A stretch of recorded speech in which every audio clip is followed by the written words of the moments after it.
शांति ओम शांति ओम शांति ओम शांति ओम शांति। ओम शांति। मुरली date अगस्त 19, 2022। प्रातः मुरली बाप दादा मधुबन। मीठे बच्चे, अभी तुम्हें सारे विश्व के आदि मध्य अंत्य की रोशनी मिली है। अभी तुम्हें सारे विश्व के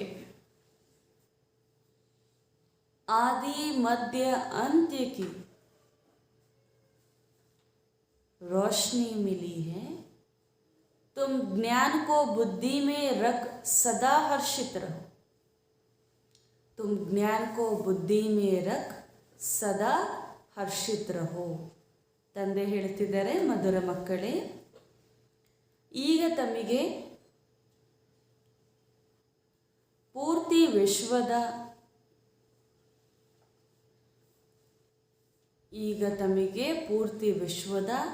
ಆದಿ ಮಧ್ಯ ಅಂತ್ಯದ ಬೆಳಕು ಸಿಕ್ಕಿದೆ. ಬೆಳಕು ಅಂದರೆ ಜ್ಞಾನ. ಆ ರೀತಿ ಬಾಬಾ ಹೇಳ್ತಿದ್ದಾರೆ, ದಿನ ಆದಿ ಮಧ್ಯ ಅಂತ್ಯದ ಬೆಳಕು ಸಿಕ್ಕಿದೆ. ತಾವು ಜ್ಞಾನವನ್ನು ಬುದ್ಧಿಯಲ್ಲಿ ಇಟ್ಟುಕೊಂಡು ಸದಾ ಹರ್ಷಿತರಾಗಿರಬೇಕು. ತಾವು ಜ್ಞಾನವನ್ನು ಬುದ್ಧಿಯಲ್ಲಿ ಇಟ್ಟುಕೊಂಡು ಸದಾ ಹರ್ಷಿತರಾಗಿರಬೇಕು. ಅಂದರೆ ಏನಾಗುತ್ತೆ, ಇವಾಗ ಯಾಕೆ ಹಿಂಗಿದ್ದೀವಿ, ಮುಂದೆ ಏನಾಗ್ತೀವಿ ಅಂತ ಸ್ಪಷ್ಟವಾಗಿರೋ ಪರಿಚಯ ನಮ್ಮ ಎದುರುಗಡೆ ಇರುವಂಥ ಕಾರಣ ಸದಾ ನಾವು ಹರ್ಷಿತರಾಗಿರಬೇಕು, ಖುಷಿಯಾಗಿರಬೇಕು ಅಂತ ಪಾಪ ಹೇಳ್ತಿದ್ದಾರೆ. ಏನಾಗುತ್ತೋ ಅಂತ ತಿಳಿದೇ ಪ್ರಪಂಚದವ್ರು ಏನು ಮಾಡ್ತಿದ್ದಾರೆ, ಭಯದಲ್ಲಿದ್ದಾರೆ. ಆದರೆ ಬಾಬಾ ನಮ್ಗೆ ಆ ಭಯದಿಂದ ಮುಕ್ತರನ್ನಾಗಿ ಮಾಡಿದ್ದಾರೆ. ಅದಕ್ಕೋಸ್ಕರ ಭವಿಷ್ಯದಲ್ಲಿ ನಮ್ಮ ಜೀವನ ತುಂಬ ಸುಂದರವಾಗಿ ಆಗಲಿದೆ, ಈಗಲೂ ಕೂಡ ಸುಂದರವಾಗಿದೆ. ಅದಕ್ಕೋಸ್ಕರ ಸದಾ ಈ ಜ್ಞಾನವನ್ನು ಬುದ್ಧಿಯಲ್ಲಿ ಇಟ್ಕೊಂಡು ಹರ್ಷಿತವಾಗಿರಬೇಕು. प्रश्न, अभी तुम बच्चों की बहुत ज़बरदस्त तकदीर बन रही है। अभी तुम बच्चों की बहुत ज़बरदस्त तकदीर बन रही है। कौन सी और कैसे? ಈಗ ತಾವು ಮಕ್ಕಳ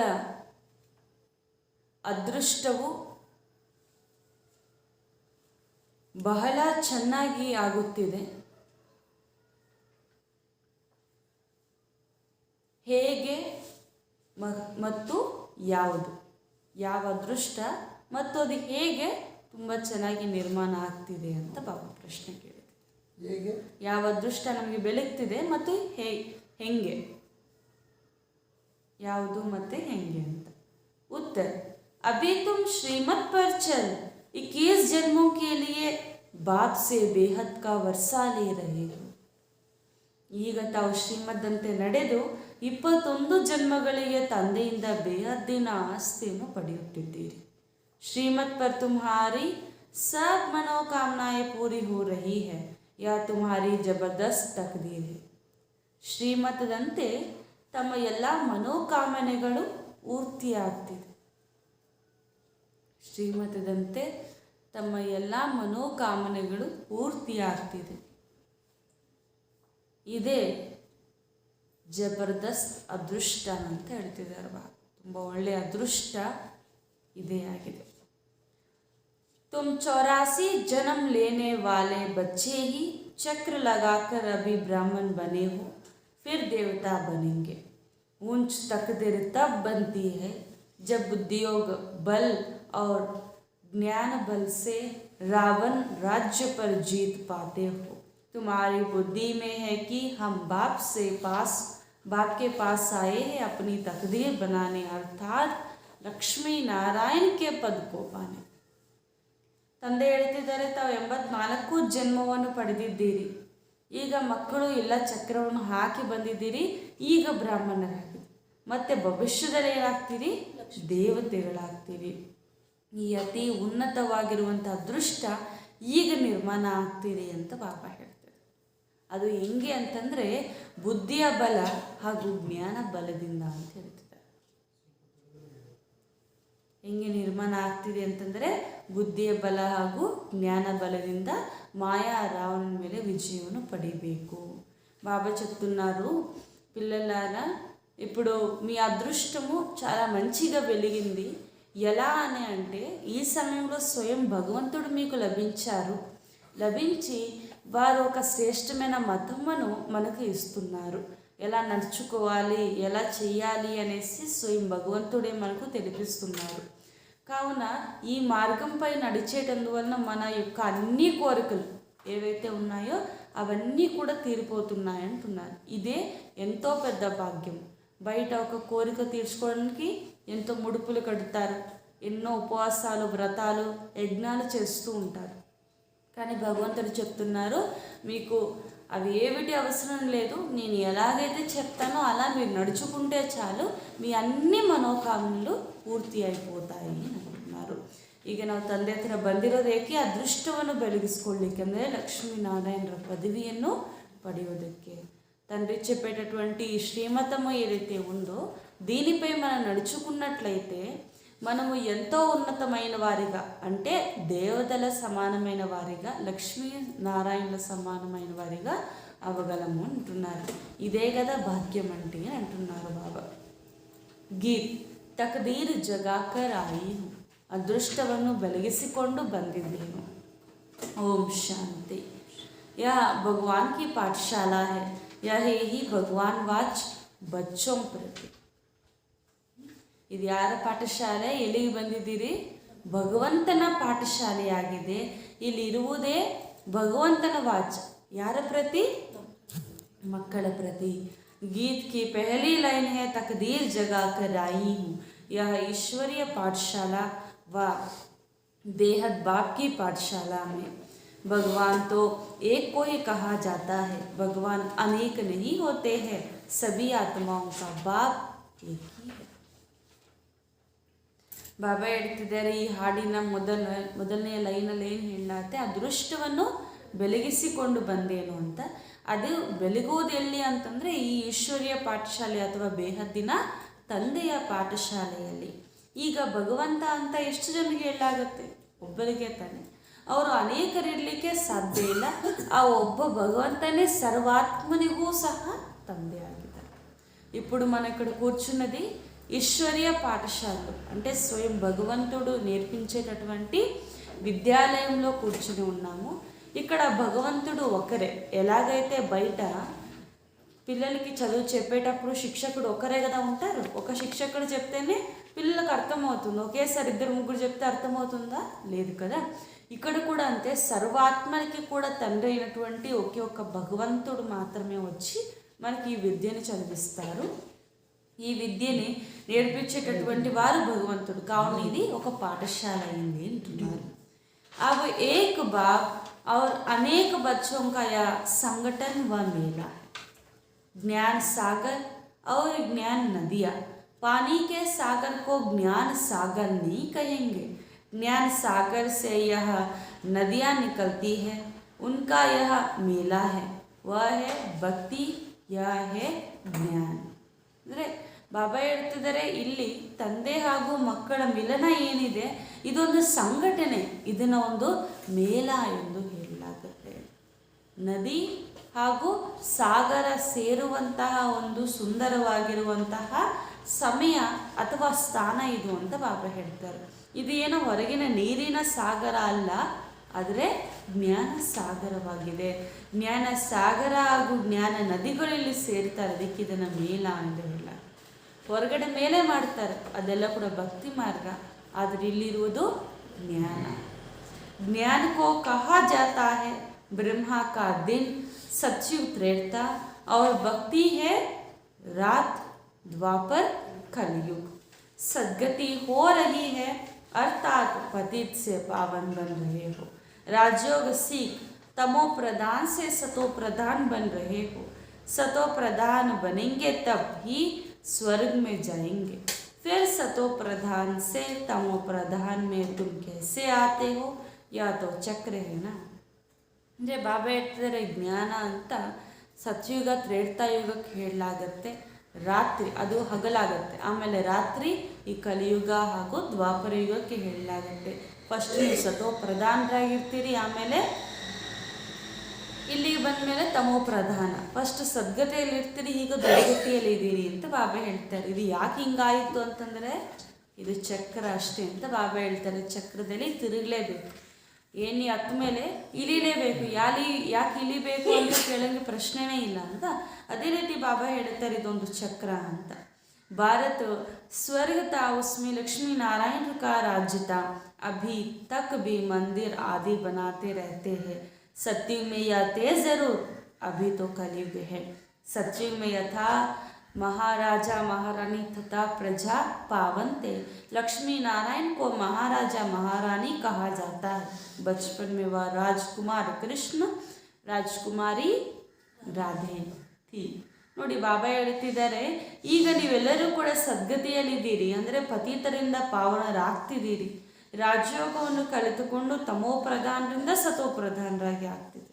ಸತೋಪ್ರಧಾನ ಯಾವಾಗ ಆಗ್ತೀರಿ ಅಂತಂದರೆ ಸಂಪೂರ್ಣವಾಗಿ ಅದು ಸತ್ಯುಗದಲ್ಲೇ ಸಾಧ್ಯ ಅಂತ ಬಾಬಾ ಹೇಳ್ತಾರೆ. ಈ ಪ್ರಪಂಚದಲ್ಲಿ ಸತೋಪ್ರಧಾನರಾಗಲಿಕ್ಕೆ ಸಾಧ್ಯ ಇಲ್ಲ. ಈಗ ಮಂದಿರವನ್ನು ಕೂಡ ನೀವು ನೋಡ್ತೀರಿ, ಎಷ್ಟೊಂದಿದೆ. ಭಾರತದಲ್ಲಿ ಲಕ್ಷ್ಮೀನಾರಾಯಣರ ರಾಜ್ಯ ಇತ್ತು, ಸ್ವರ್ಗ ಇತ್ತು ಅಂತ ಹೇಳ್ತಾರೆ. ಅವಾಗಿದ್ದರು, ಆದರೆ ಇವಾಗಿಲ್ಲ. ಏಕೆಂದರೆ ಇದು ಕಲಿಯುಗ. ಸತ್ಯುಗದಲ್ಲಿ ಯಥಾ ರಾಜ ಯಥಾ ಮಹಾರಾಜ ಮಹಾರಾಣಿ ತಥಾ ಪ್ರಜಾ ಎಲ್ಲರೂ ಸಹ ಅಲ್ಲಿ ಪಾವನರಾಗಿದ್ದರು ಅಂತ ಹೇಳ್ತಿದ್ದಾರೆ ಬಾ. ಎಲ್ಲರೂ ಕೂಡ ಪಾವನರೇ. ಅವರ ಬಾಲ್ಯ ದಿನಗಳಲ್ಲಿ ಅವರನ್ನು ರಾಜಕುಮಾರ ರಾಜಕುಮಾರಿ ಅಂತ ಹೇಳಾಯ್ತು. ರಾಜಕುಮಾರಿ ಕೃಷ್ಣ, ರಾಜಕುಮಾರಿ ರಾಧೆ ಅಂತ. ಅವರೇ ದೊಡ್ಡವರಾದ್ಮೇಲೆ మహారాజ మహారాణి ಅಂತ ಹೇಳಲಾಗುತ್ತೆ. ఈ సృష్టి యొక్క ఆది సమయమును సత్యయుగమని చెప్తారు. ఆ ఆది సమయంలో దేవతల యొక్క రాజ్యం ఉంటుంది, వారే లక్ష్మీనారాయణ చెప్తారు కదా. మన భారత భూమిపై దేవతలు నడిచారు అనేసి. నిజంగా అది 5000 సంవత్సరాల క్రితపు మాట. మొట్టమొదటిగా సత్యయుగం ఉంటుంది, దాని తర్వాత త్రేతాయుగం వస్తుంది, దాని తర్వాత ద్వాపర కలియుగాలు. మొట్టమొదటిగా వచ్చేవారు ఎంతో గుణ సంపన్నులుగా, గుణాలతో కూడిన వారే పావనులుగా ఉంటారు. మెల్లమెల్లగా వాళ్ళే జన్మలు తీసుకుంటూ వారిలో ఉన్నటువంటి శక్తిని కోల్పోయి అంతిమంలో అంటే కలియుగ సమయంలో ఎవరైతే పావనంగా ఉన్నారో వాళ్ళే పతీతముగా అయిపోతారు. ఇప్పుడు మరలా స్వయం భగవంతుడే భూమిపై వచ్చి అటువంటి పతీతులకి జ్ఞానం ఇచ్చి మరలా పావనంగా చేస్తున్నాను అంటున్నారు భగవంతుడు. ఎందుకంటే ఇప్పుడు అందరూ పతితులు ఉన్నారు, మళ్ళా సృష్టి తిరగాలి కదా. 12 అయినాక ఒకటి రావాలి. కావున మరలా సృష్టి యొక్క ఆది సమయంలో దేవతలు రావాలి అంటే ఈ కలియుగంలో ఉన్నటువంటి మానవులు ఆ దేవతల రాజ్యంలోకి వెళ్ళలేరు. కావున వీళ్ళే మరలా దేవతలు కావాలి. అలా దేవతలుగా అయ్యే శిక్షణని స్వయం భగవంతుడు ఇస్తున్నారు. ఎలాగైతే పాఠశాలకి వెళ్ళినప్పుడు ఆ విద్యావంతులను ఒక శిక్షకుడు ఏం చేస్తాడో విద్యావంతులుగా చేస్తాడో, అదేవిధంగా ఇక్కడ కూడా మానవుల్ని దేవతలుగా పరమాత్ముడు చేస్తున్నారు. ఆజ్ कहते हैं श्री कृष्ण जन्माष्टमी. अब अष्टमी क्यों कहते हैं? ಬಾಬಾ ಹೇಳ್ತಿದ್ದಾರೆ ಶ್ರೀಕೃಷ್ಣ ಜನ್ಮಾಷ್ಟಮಿ ಅಲ್ವಾ ಇವತ್ತು, ಅದಕ್ಕೋಸ್ಕರ ಅಷ್ಟಮಿ ಅಂತ ಯಾಕೆ ಹೇಳ್ತಾ ಇದ್ದಾರೆ ಅಂತ ಕೇಳ್ತಾರಲ್ವ. ಯಾಕೆ ಹೇಳ್ತಾರೆ?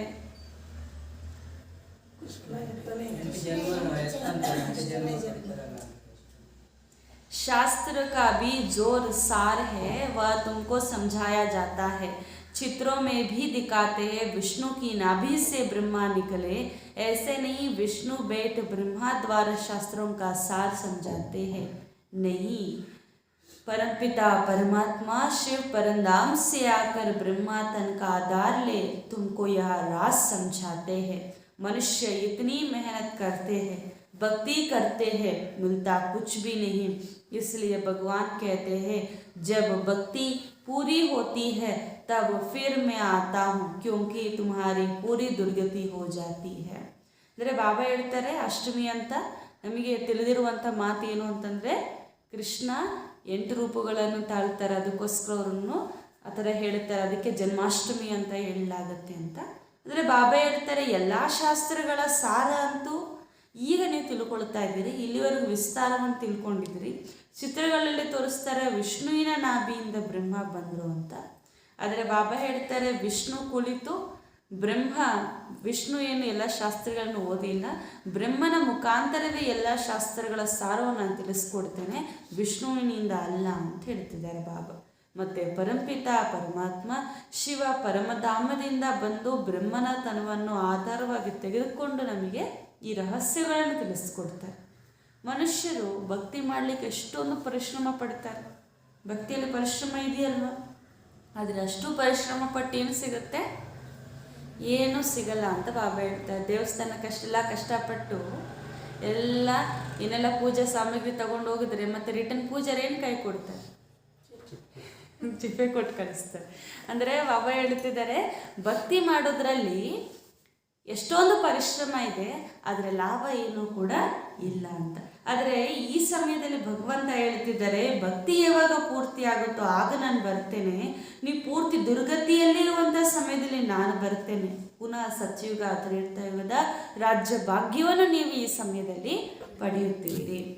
सूर्यवंशी चंद्रवंशी फिर तुम गिरते जाते हो, अब सबकी बुद्धि में याद रखना है. ಸೂರ್ಯವಂಶಿ ಚಂದ್ರವಂಶಿರಾಗಿದ್ದರೆ ನೀವೇ పునః నీవే ಕೆಳಗಡೆ బీಳುతా ಬಂది. స్వయం భగవంతుడు చెప్తున్నారు ఏంటంటే, మీరు ఎంతో భక్తి చేశారు, భక్తిలో ఎంతో పరిశ్రమ ఉన్నది అని అంటున్నారు.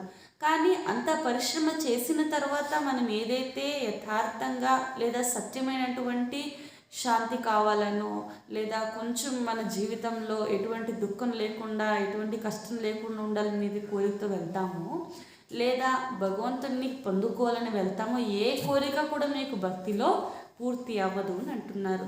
అక్కడ పరిశ్రమ ఉన్నది, అల్పకాలికమైనటువంటి మనకు ఏదో ఒక ప్రాప్తి కూడా ఉండవచ్చు, కానీ సదాకాలికమైనటువంటి ప్రాప్తి మీకు ఏమాత్రం లభించదు.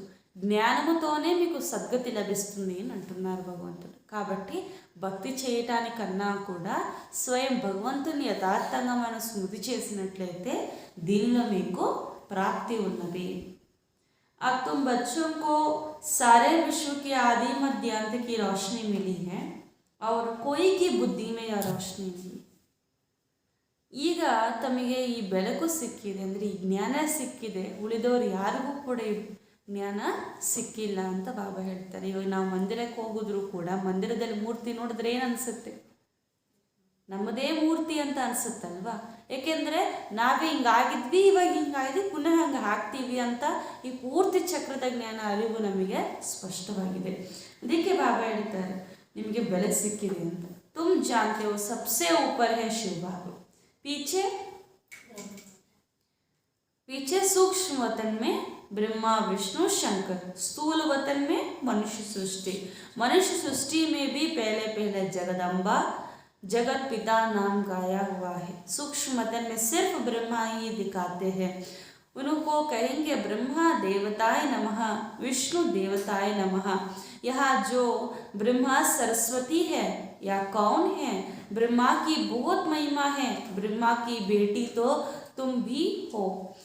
प्रजापिता तो ज़रूर यहाँ होगा, सूक्ष्म वतन में तो नहीं होगा. बाप को प्रजापिता द्वारा ही ज्ञान देना है. विष्णु को व शंकर को ज्ञान सागर नहीं कहेंगे. बाप को तो श्री कहा जाता है. वह है श्रेष्ठते श्रेष्ठ, ऊंचते ऊंच भगवान. वह फिर रचना रचते श्री राधे कृष्ण. वह स्वयंवर के बाद महाराजा श्री नारायण, महारानी श्री लक्ष्मी बनते हैं. सतयुग में उन्हों का राज्य चलता है, त्रेता युग में राम सीता का राज्य. स्वर्ग सतयुग को कहा जाता है. फिर 2 कला कम हो जाती है.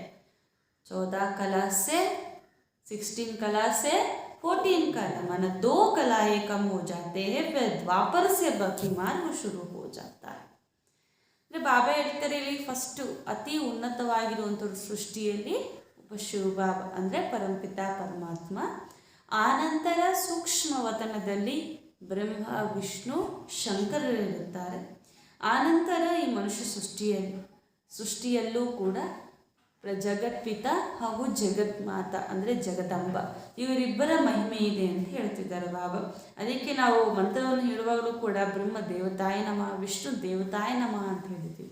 ಆದರೆ ಶಿವ ಪರಮಾತ್ಮಾಯ ನಮಃ ಅಂತ ಹೇಳ್ತೀವಿ. ಅಂದರೆ ಇವರೆಲ್ಲ ಕೂಡ ದೇವತೆಯರು, ಇವ್ರಿಗಿಂತ ಕೂಡ ಉನ್ನತ ಪರಂಪಿತ ಪರಮಾತ್ಮ ಎನ್ನುವುದು ಇದರಲ್ಲಿ ಸೂಚಿಸುತ್ತದೆ. ಬ್ರಹ್ಮ ಸರಸ್ವತಿ ಅವರ ಇಬ್ಬರ ನಡುವೆ ಇರುವಂತಹ ಸಂಬಂಧವೂ ಕೂಡ ನಾವೀಗ ಸ್ಪಷ್ಟವಾಗಿ ತಿಳ್ಕೊಂಡಿದ್ದೀವಿ. ಬ್ರಹ್ಮಗೆ ಮಗಳೇ ಈ ಸರಸ್ವತಿ ಅಂತ ಹೇಳ್ತಿದ್ದಾರೆ. ಮತ್ತು ಪ್ರಜಾಪಿತನ ಮೂಲಕನೇ ನಾನು ಈ ಜ್ಞಾನವನ್ನು ಕೊಡಬೇಕಾಗುತ್ತೆ. ನಾವೆಲ್ಲರೂ ಕೂಡ ಹೆಂಗೆ ಅವರ ಮಕ್ಕಳಾಗಿದ್ವಿ ಅಂದರೆ ಜ್ಞಾನದ ಮುಖಾಂತರ ಇರ್ತಾನೆ, ಅವರ ಮುಖಾಂತರ ಜ್ಞಾನವನ್ನು ಪಡೆದಿರುವಂಥ ಕಾರಣ ನಾವು ಅವರ ಮಕ್ಕಳಾಗ್ಬಿಟ್ವಿ. ಈಗ ಜ್ಞಾನ ಸಾಗರ ಅಂತ ವಿಷ್ಣುಗಾಗಲಿ ಶಂಕರನಿಗಾಗಲಿ ಹೇಳಲಿಕ್ಕೆ ಸಾಧ್ಯ ಇಲ್ಲ. ಈವನ್ ಬ್ರಹ್ಮನವರಿಗೂ ಕೂಡ ಹೇಳಲಿಕ್ಕೆ ಸಾಧ್ಯ ಇಲ್ಲ. ಈ ಮಹಿಮೆ ಕೇವಲ ಒಬ್ಬ ಪರಂಪಿತ ಪರಮಾತ್ಮನಿಗೆ ಮಾತ್ರ. ಅದಕ್ಕೋಸ್ಕರ ಅವರಿಗೆ ಶ್ರೀ ಶ್ರೀ ಅಂತ ಹೇಳಲಾಗ್ತದೆ. ಶ್ರೀ ಅಂದ್ರೆ ಅರ್ಥ ಏನು? ಶ್ರೇಷ್ಠ ಅಂತ. ಶ್ರೇಷ್ಠಾತಿ ಶ್ರೇಷ್ಠ ಈ ಸೃಷ್ಟಿಯಲ್ಲಿ ಪರಮಾತ್ಮ ಮಾತ್ರ ಅಂತ ಹೇಳ್ತಿದ್ದಾರೆ.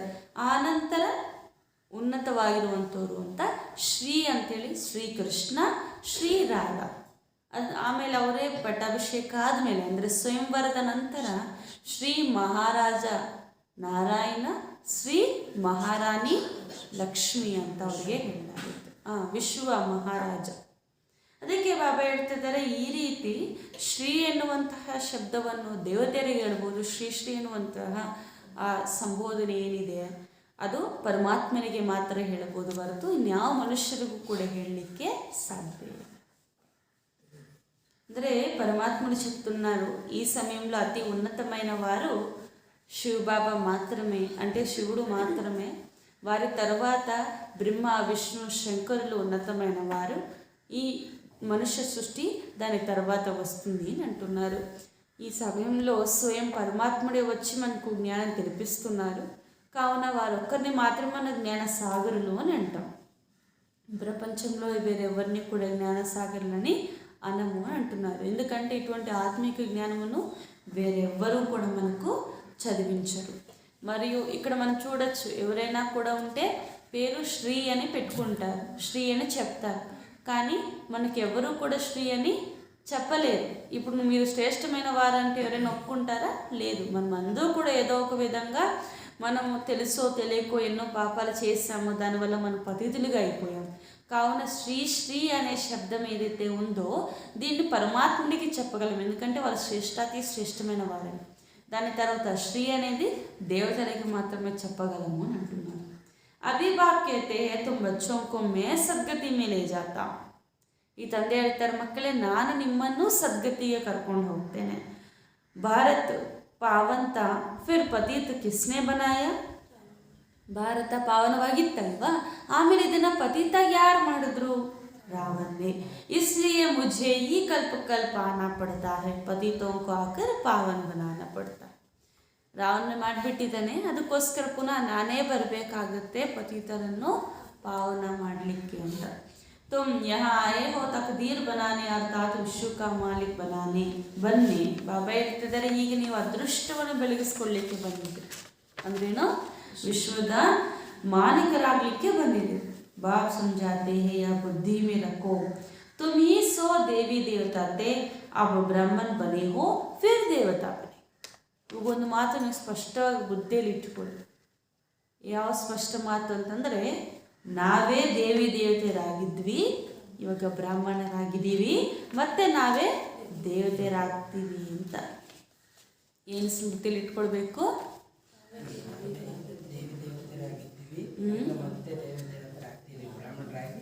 ಆಗ್ತಿದ್ದೀವಿ ಅಂತ.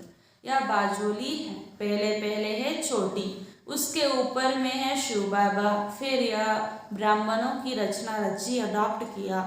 जैसे बाप बच्चों का पिता है, वह हुआ हद के पिता या बेहद का. प्रजापिता ब्रह्मा को ग्रेट ग्रेट ग्रैंडफादर कहा जाता है. इस संगम पर उनकी महिमा है, जबकि शिव बाबा आकर एडॉप्ट करते हैं ब्रह्मा सरस्वती और तुम बच्चों को. अभी फिर तुमको पावन बना रहे हैं. तुम जानते हो हम बाप से फिर से वर्षा ले रहे हैं, कल्प कल्प लेते आए हैं. फिर जब रावण राज्य शुरू होता है तो गिरना शुरू होता है, अर्थात पावन से पतित बनते हैं। अब सारी सृष्टि में रावण राज्य है, सब दुखी है, शोक वाटिका में है। सत्युग में तो दुख की बात ही नहीं है. ತಂದೆ ಹೇಳ್ತಿದ್ದಾರೆ, ಇದೊಂದು ಪಲ್ಟಿ ಆಟ ಅಷ್ಟೇ. ಇದೊಂದು ಚಕ್ರ ಅಂತಂದ್ಮೇಲೆ ಅಲ್ಲಿ ತಿರುಗ್ತಾ ಇರಬೇಕಾಗುತ್ತೆ. ಇಲ್ಲಿ ಅತಿ ಉನ್ನತವಾಗಿರುವಂಥವ್ರು ಬ್ರಾಹ್ಮಣರು, ಅವ್ರಿಗಿಂತ ಕೂಡ ಉನ್ನತ ಶಿವಬಾಬಾ ಅಂತ ಬಾಬಾ ಹೇಳ್ತಾರೆ. ಯಾಕೆಂದರೆ ಶಿವಬಾಬಾನೇ ಬ್ರಾಹ್ಮಣರನ್ನು ರಚನೆ ಮಾಡ್ತಾರೆ, ದತ್ತಕ್ಕೆ ತೆಗೆದುಕೊಳ್ತಾರೆ, ಅಡಾಪ್ಟ್ ಮಾಡ್ಕೊಳ್ತಾರೆ. ಹದ್ದಿನ ತಂದೆ ಕೂಡ ಇದ್ದಾರೆ, ಆದರೆ ಇಲ್ಲಿ ಬೇಹದ್ದಿನ ತಂದೆ ಪ್ರಜಾಪಿತ ಬ್ರಹ್ಮನನ್ನು ಗ್ರೇಟ್ ಗ್ರೇಟ್ ಗ್ರ್ಯಾಂಡ್ ಫಾದರ್ ಅಂತ ಹೇಳಲಾಗುತ್ತೆ, ನಮ್ಮ ತಾತ ಅಂತ ಹೇಳಲಾಗುತ್ತೆ. ಅದಕ್ಕೋಸ್ಕರ ಗ್ರೇಟ್ ಗ್ರೇಟ್ ಗ್ರ್ಯಾಂಡ್ ಫಾದರ್ ಅವರು ಈ ಸಂಗಮ ಯುಗದಲ್ಲಿ ಅವರ ಮಹಿಮೆ ಕುಡಿದೆ. ಶಿವಬಾಬಾನೇ ಬಂದು ನಮ್ಮನ್ನು ಅಡಾಪ್ಟ್ ಮಾಡ್ಕೊಳ್ತಾರೆ, ಬ್ರಹ್ಮ ಸರಸ್ವತಿ ಹಾಗೂ ಮಕ್ಕಳನ್ನು ಅಂತ ಬಾಬಾ ಹೇಳ್ತಿದ್ದಾರೆ. ಇವರೆಲ್ಲರನ್ನು ಕೂಡ ಅಡಾಪ್ಟ್ ಮಾಡ್ಕೊಳ್ತಾರೆ, ದತ್ತಕ್ಕೆ ತೆಗೆದುಕೊಳ್ತಾರೆ. ಈಗ ನಾವೇ ಪುನಃ ತಂದೆಯಿಂದ ಆಸ್ತಿಯನ್ನು ಪಡ್ಕೊಳ್ತಾ ಇದ್ದೀವಿ, ಕಲ್ಪವೂ ಕೂಡ ತೆಗೆದುಕೊಳ್ತೇವೆ. ಇದು ರಾವಣ ರಾಜ್ಯವಾಗಿದೆ. ರಾವಣ ರಾಜ್ಯ ಮೊದಲಾದಿಯಿಂದ ನೀವು ಇಳಿತಾ ಬರ್ತೀರಿ, ಪಾವನರು ಪತಿತರಾಗ್ತಾ ಬರ್ತೀರಿ.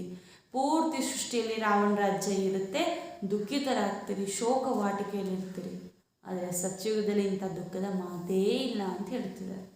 బాబా చెప్తున్నారు, మొట్టమొదటిగా ఉన్నతమైన వారు శివబాబా, వారి తర్వాత వారే వచ్చి బ్రాహ్మణులని రచన చేస్తారు, అంటే దత్తత తీసుకుంటారు అని అంటున్నారు. అంటే బ్రహ్మ సరస్వతి పిల్లైన మమ్మల్ని అందరినీ కూడా ఈ సంగమ సమయంలో దత్తత తీసుకుంటారు. కావున వీరే మనందరి తండ్రి అని అంటున్నారు. ఎటువంటి తండ్రి? బేహద్దు యొక్క తండ్రి అని అంటున్నారు. మరియు ప్రజాపిత బ్రహ్మ అయితే గ్రేట్ గ్రేట్ గ్రాండ్ ఫాదర్ అని అంటున్నారు, మన తాత అవుతారు వీరు అని అంటున్నారు. ఈ సమయంలో తండ్రి నుండి మనం ఆస్తిని తీసుకుంటాము, కల్పము తీసుకున్న తరువాత మనము మరలా పాత్ర చేసేటప్పుడు మెల్లమెల్లిగా కిందికి వచ్చేస్తాము. పావనులు ఉన్నవారు పతీతులుగా అయిపోతారు. సృష్టిలో రావణ రాజ్యం వచ్చేస్తుంది, ఎంతో దుఃఖంతో శోక వాటికలో ఉంటారు అని అంటున్నారు. కానీ సత్యుగంలో మీరు వెళ్తారు, కావున ఆ సత్యుగంలో ఎటువంటి దుఃఖం అనేదే ఉండదు అని అంటున్నారు. आज है कृष्ण जन्माष्टमी.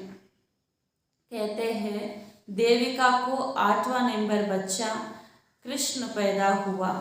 अब 8वां नंबर कृष्ण जन्म लेगा क्या? ಬಾಬಾ ಹೇಳ್ತಿದ್ದಾರೆ, ಇವತ್ತು ಶ್ರೀಕೃಷ್ಣ ಜನ್ಮಾಷ್ಟಮಿ ಅಲ್ವಾ. ಹೇಳಲಾಗುತ್ತೆ ದೇವಿಕಾಗೆ 8ನೇ ಮಗು ಕೃಷ್ಣ ಅಂತ. ಏಕೆಂದರೆ ಮೊದಲೆಲ್ಲ ಮಗುವನ್ನು ಕೂಡ ಸಾಯಿಸ್ತಾ ಇರ್ತಾನೆ, ಕೃಷ್ಣನ ಉಳಿಸ್ಕೋಬೇಕು ಅಂತೇಳಿ ಅವ್ರ ತಂದೆ ಎಲ್ಲ ತಗೊಂಡು ಹೋಗ್ತಾರೆ, ಅದೆಲ್ಲ ಇಷ್ಟು ನಮಗೆ ಗೊತ್ತಿದೆ. ಆದರೆ ಕೃಷ್ಣ ಅಂತ 8ನೇ ಮಗು ಅಂತ ತೋರಿಸ್ತಾರೆ. ಅದು ನಿಜಾನೇನಾ ಅಂತ ಕೇಳ್ತಿದ್ದಾರೆ ಬಾಬಾ. 8ನೇ ಮಗುನ ಕೃಷ್ಣ? कृष्णाष्टमी तप्पे श्री कृष्ण का जन्म तो होता है सत्युग में, वह वैकुंठ का फर्स्ट प्रिंस है, उन्हें फिर द्वापर में ले गया है, तो यह तो कपोड़ा हुआ ना. ಕೃಷ್ಣ ಅಂತೂ ಜನ್ಮ ಪಡೆಯೋದು ಸತ್ಯುಗದಲ್ಲಿ. ಆ ಸತ್ಯುಗದಲ್ಲೂ ಕೂಡ ವೈಕುಂಠದ ರಾಜಕುಮಾರ, ಮೊಟ್ಟ ಮೊದಲನೇ ರಾಜಕುಮಾರ ಅಲ್ವಾ ಅವರು, ಅವರನ್ನೇ ಏನು ಮಾಡಿಬಿಟ್ರು, ದ್ವಾಪರಯುಗದಲ್ಲಿ ಕರ್ಕೊಂಬಂದ್ಬಿಟ್ರು. ಇದು ಕೂಡ ತಪ್ಪಾಯ್ತಲ್ವಾ ಅಂತ ಹೇಳ್ತಿದ್ದಾರೆ. తండ్రి చెప్తున్నారు, ఈరోజు శ్రీకృష్ణ జన్మాష్టమి కదా. ఇక్కడ ఏం చెప్తారంటే దేవికాకి 8వ పిల్లవాడు ఈ రాజకుమారుడు కృష్ణ అని చెప్తారు. కానీ నిజంగా పరమాత్ముడు చెప్తున్నారు, కృష్ణుడు సత్యుగపు మొట్టమొదటి రాజకుమారుడు అని అంటున్నారు. మొట్టమొదటిగా వారు వచ్చి రాజ్యం చేస్తారు. కృష్ణుడు ద్వాపర యుగంలో వచ్చి గీతను తెలిపించారు అని చెప్తారు. కానీ పరమాత్ముడు చెప్తున్నారు, వారు వచ్చేది ద్వాపర యుగంలో కాదు, సత్యుగం అంటే సృష్టి యొక్క ఆది సమయంలోనే వారు వస్తారు అని అంటున్నారు. అబ్ తుమ్ బచ్చే జాన్తే హో కి అభి ಆತ್ಮ ಅಂತ ಜನ್ಮೇ ಪಡ್ ರಹಿ ಹೈ.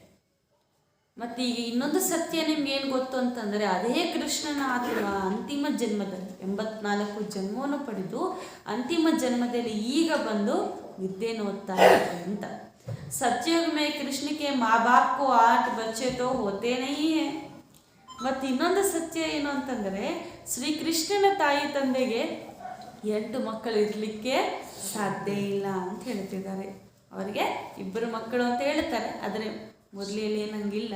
ಆದರೆ ಬಾಬಾ ಹೇಳ್ತಿದ್ದಾರೆ, ಇಷ್ಟು ಜನ ಮಕ್ಕಳಂತೂ ಅಲ್ಲಿರಲಿಕ್ಕೆ ಸಾಧ್ಯ ಇಲ್ಲ. ಯಹ ಶಾಸ್ತ್ರ ಭೀ ಡ್ರಾಮಾ ಅನುಸಾರ सब पहले से ही बना हुआ है.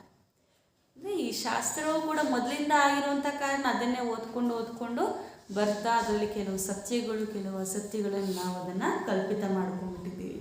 ಹಾಗೂ ಬಾಬ್ ಸಭೆ ಶಾಸ್ತ್ರಂ ಕಾ ಸಾರ್ ಸಮझ, ಅದರ ತಂದೆ ಎಲ್ಲ ಶಾಸ್ತ್ರಗಳನ್ನು ಫಿಲ್ಟರ್ ಮಾಡಿ ನಮಗೆ ಅದರ ಸಾರವನ್ನು ಕೊಡ್ತಾ ಇದ್ದಾರೆ ಅಂತ ಹೇಳ್ತಿದ್ದಾರೆ ಬಾಬಾ. ವಿಸ್ತಾರ ತುಂಬ ಜಾಸ್ತಿ ಇರುತ್ತೆ, ಸಾರ ಕಡಿಮೆ ಇರುತ್ತಲ್ಲ.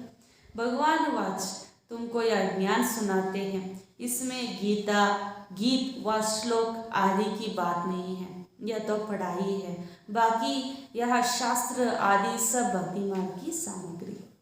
ಇಲ್ಲಿ ನಮಗೆ ತಂದೆ ಎಷ್ಟು ಶ್ಲೋಕಗಳನ್ನ ಹೇಳ್ಕೊಟ್ಟಿದ್ದಾರೆ, ಎಷ್ಟು ಹಾಡುಗಳು ಹೇಳ್ಕೊಟ್ಟಿದ್ದಾರೆ. ಬಾಬಾ ಹೇಳ್ತಿದ್ದಾರೆ ಇಲ್ಲಿ ಯಾವುದೇ ಶ್ಲೋಕ ಹಾಡುಗಳಿಲ್ಲ, ಏಕೆಂದರೆ ಇದು ವಿದ್ಯೆಯಲ್ಲಿ ತಿಳುವಳಿಕೆ ಹೇಳಲಾಗುತ್ತೆ ಅಂತ ಬಾಬಾ ಹೇಳ್ತಾ ಇದ್ದಾರೆ. ಆ ರೀತಿ ಈ ಸಮಯದಲ್ಲಿ ನೀವು ಭಗವಾನ್ ವಾಚ್ ತಂದೆಯಿಂದನೇ ಜ್ಞಾನವನ್ನು ಕೇಳ್ತಿದ್ದೀರಿ. ಹೊರಗಡೆ ಇವಾಗೆಲ್ಲ భక్తి మార్గ సామగ్రి. తండ్రి చెప్తున్నారు, ఎలాగైతే బయట చూపిస్తారో దేవిగాకి 8 మంది పిల్లలు అని, కృష్ణుడి యొక్క తల్లి తండ్రులకి 8 మంది పిల్లలు ఉండడానికి వీల్లేదు అని అంటున్నారు. దేవతలు సతోప్రధానమైన వారు కావున అక్కడ జనసంఖ్య కూడా చాలా తక్కువగా ఉంటుంది. శాస్త్రాల్లో ఎన్నో విషయాలు మనకు తెలిపించారు, కానీ ఇప్పుడు స్వయం తండ్రి వచ్చి అన్ని శాస్త్రాల యొక్క సత్యమైన సారమును మనకు తెలిపిస్తున్నారు అంటున్నారు. ఇక్కడ మనకు శ్లోకాలు కంఠపాఠం చేయాలనో లేదా పాటలు నేర్చుకోవాలనో ఇట్లాంటివి ఏవీ లేవు. ఎందుకంటే ఇక్కడ విద్య, ఇక్కడ కేవలం మీకు బుద్ధి చెప్పబడుతుంది అని అంటున్నారు. भक्ति शुरू होने से ही पहले शिव बाबा का सोमनाथ मंदिर बनाते हैं. पहले होती है शिव बाबा की अव्यभिचारी भक्ति, और यह है शिव बाबा का अव्यभिचारी ज्ञान, जिससे तुम पावन बनते हो. भक्ति के बाद क्या गायन है? भक्ति के बाद उसके पहले भक्ति के बाद भक्ति वैराग्य गाया जाता है. तुमको इस सारी पुरानी सृष्टि से वैराग्य, पुरानी सृष्टि जरूर विनाश हो तब फिर नई स्थापना होती है. यह वही महाभारत लड़ाई है जो कल्प पहले भी हुई थी. ನೋಡಿ, ಬಾಬಾ ಹೇಳ್ತಿದ್ದಾರೆ, ಮೊಟ್ಟ ಮೊದಲು ಭಕ್ತಿ ಶುರುವಾದಾಗ ಶಿವಬಾಬರ ಅವ್ಯಭಿಚಾರಿ ಭಕ್ತಿ ನಡೆಯುತ್ತೆ. ಅದೇ ರೀತಿ ಈ ಸಮಯದಲ್ಲೂ ಕೂಡ ಅವ್ಯಭಿಚಾರಿ ಜ್ಞಾನ ಇದೆ.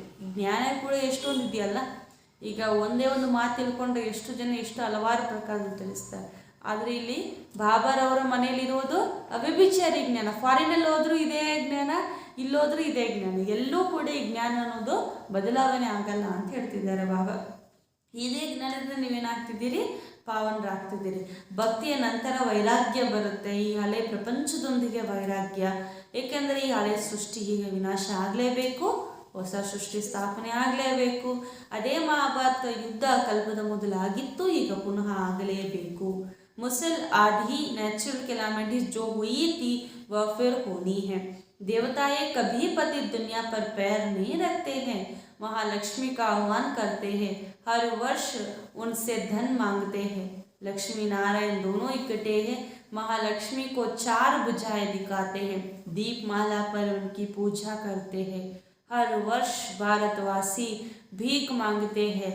यह है विष्णु के 2 रूप. मनुष्य इन बातों को कोई नहीं जानते हैं. ಈಗ ತಂದೆ ಹೇಳ್ತಿದ್ದಾರೆ, ಪ್ರಕೃತಿ ಅಂದರೆ ಪೂರ್ತಿ ವಿಶ್ವನೇ ಏನಾಗಿದೆ ಬದಲಾವಣೆ ಆಗಬೇಕಂದ್ರೆ ಕಲ್ಪದ ಹಿಂದಿನ ತರಹ ಪ್ರಾಕೃತಿಕ ವಿಕೋಪಗಳಿಂದ ಇತ್ಯಾದಿಗಳಿಂದ ವಿನಾಶ ಆಗಲೇಬೇಕು. ಏಕೆಂದರೆ ದೇವತೆಯರ ಹೆಜ್ಜೆ ಈ ಪತಿತ ಪ್ರಪಂಚದಲ್ಲಿ ಇಡಲು ಸಾಧ್ಯ ಇಲ್ಲ ಅಂತ ಹೇಳ್ತಿದ್ದಾರೆ.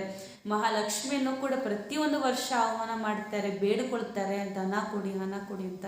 ಅದಕ್ಕೋಸ್ಕರ ದೀಪಾವಳಿ ಬಂದರೆ ಸಾಕು ಮನೆಯೆಲ್ಲ ಕ್ಲೀನ್ ಮಾಡ್ತಾರಲ್ಲ, ಯಾಕಂದರೆ ದೇವತೆಯರು ಬರ್ತಾರೆ ಎನ್ನುವಂಥ ಮನೋಭಾವನೆ. ಆದರೆ ತಂದೆ ಹೇಳ್ತಿದ್ದಾರೆ, ಪೂರ್ತಿ ಪ್ರಪಂಚನೇ ಕೆಟ್ಟೋಗ್ಬಿಟ್ಟಿದೆ, ಇದರಲ್ಲಿ ದೇವತೆಯರು ಬರಲಿಕ್ಕೆ ಸಾಧ್ಯ ಇಲ್ಲ. ಮತ್ತು ಲಕ್ಷ್ಮಿಗೆ 4 ಭುಜಗಳನ್ನು ತೋರಿಸ್ತಾರೆ, ಆದರೆ 4 ಭುಜಗಳು ಅವರಿಗೆ ಇಲ್ಲ. ವಿಷ್ಣುವಿಗೆ 4 ಭುಜ ಯಾವುದು ಅಂದರೆ ಲಕ್ಷ್ಮೀ ನಾರಾಯಣರಿಬ್ಬರದು ಕೂಡ ಕಂಬೈನ್ಡ್ ಸ್ವರೂಪ ಅಂತ ಹೇಳ್ತಿದ್ದಾರೆ. ಅವರಿಂದ ಪ್ರತಿಯೊಂದು ವರ್ಷ ಭಾರತವಾಸಿಯರು ಬೇಡಿಕೊಳ್ತಾರೆ, ಅದರ ಮನುಷ್ಯರಿಗೆ ಸತ್ಯವಾಗಿರುವಂಥ ಮಾತು ತಿಳಿದಿಲ್ಲ ಅಂತ ಹೇಳ್ತಾರೆ. ಬಾಬಾ ಇವಾಗ ನಮ್ಮನ್ನು ಲಕ್ಷ್ಮಿಯ ತರಹನೇ ಮಾಡ್ತಿದ್ದಾರೆ, ಲಕ್ಷ್ಮಿಯಾಗೆ ಮಾಡ್ತಿದ್ದಾರೆ.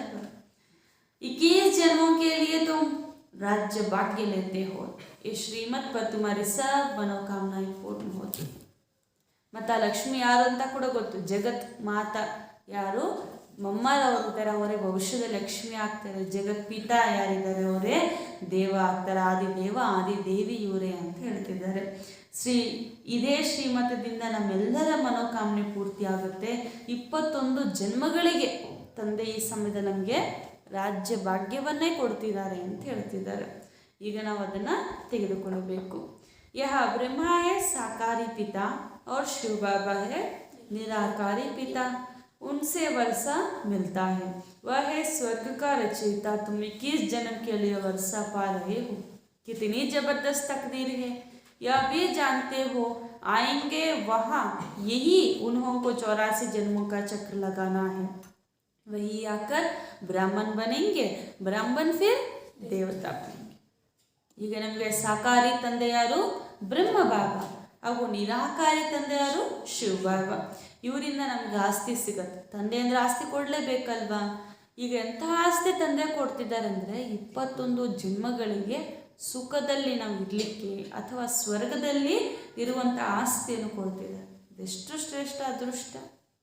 ಕೋಟಿ ಆಸ್ತಿ ಇದೆ ಅಂತಂದರೆ ಯಾರಿಗಾದರೂ ಎಷ್ಟು ಅದೃಷ್ಟವಂತಪ್ಪ ಅಂತ ನಾವು ಹೇಳ್ತೀವಿ. ಅದೇ ನಮಗೆ ಕೋಟಿ ಅನ್ನೋದು ಒಂದು ಜನ್ಮಕ್ಕೆ, ಅದೇ ಪರಮಾತ್ಮನಿಗೆ ನಮಗೆ ಅಪರಮಪ್ಪಾರ ಪದ್ಮದಷ್ಟು ನಮಗೆ ಸಂಪಾದನೆ ಮಾಡಿ ಕೊಟ್ಟಿದ್ದಾರೆ, ಆಸ್ತಿ ಕೊಡ್ತಿದ್ದಾರೆ. ಅದಕ್ಕೋಸ್ಕರ ಅವರು ನಾವು ನೆನಪು ಮಾಡಬೇಕು. 84 ಜನ್ಮಗಳ ಚಕ್ರವನ್ನು ಯಾರು ಹಾಕಿದ್ರೋ ಅವರೇ బ్రాహ్మణరాగ్తారే ಮತ್ತು అవరే దేవతలు. బాబా చెప్తున్నారు, ఈ సమయంలో భక్తి తర్వాత వైరాగ్యం వస్తుంది. అంటే ఈ పాత ప్రపంచంపై మనకు వైరాగ్యం. ఈ ప్రపంచాన్ని చూస్తే ఎవరైనా దీంట్లో ఉండాలని అనుకుంటారా? లేదు కదా. ఎంతో దుఃఖం ఉన్నది దీంట్లో. సత్యంగా ఎవరైతే పూర్తి ప్రపంచాన్ని చూసింటారో వాళ్ళు ఎవరు కూడా ఈ ప్రపంచంలో ఉండాలని అనుకోరు. అందుకనేసి తండ్రి చెప్తున్నారు, ఇప్పుడు ఈ పాత ప్రపంచము ఎలాగో అలా వినాశనం అవ్వాల్సిందే. అది ప్రాకృతిక వికోపాలతో కావచ్చు, లేదా యుద్ధాలతో కావచ్చు, ఇలాంటి వాటిలో వినాశనం అవుతుంది. కావున దానికి మొదటే స్వయం మన తండ్రి అయిన ఆత్మిక తండ్రి అయిన పరమాత్ముడే వచ్చారు.